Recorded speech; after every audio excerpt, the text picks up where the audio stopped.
Human Rights Watch releases its World Report each year in a different place, usually where there are concerns about pressing rights issues.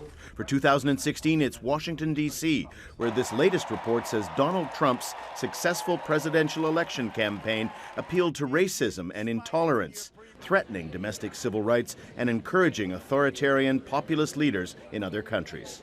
Just the rise of somebody who is so willing to flout basic human rights standards, who's willing to speak as if rights are not really an obstacle to what he wants to do, that's going to encourage similar autocrats around the world. And we've seen elements of this already in, say, Duterte in the Philippines, who feels emboldened with his encouragement of summary execution because of the rise of Trump.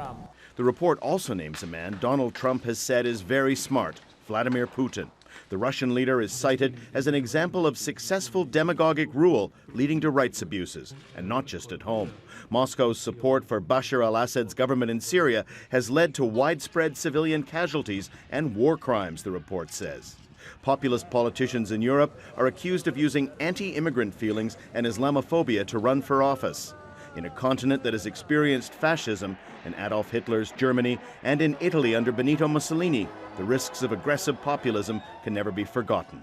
This is a very fundamental threat to human rights because it really calls into question the entire philosophy of the human rights movement. And it is a dangerous trend because if this perspective prevails, we could see ourselves repeating some of the terrible episodes of the 20th century.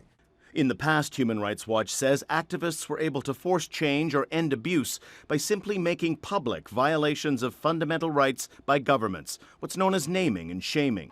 But this report says demagogues and populist leaders make this approach much less effective, claiming the support of a majority of their people as they abuse the freedoms and rights of a minority. Daniel Lack, Al Jazeera, Washington, D.C.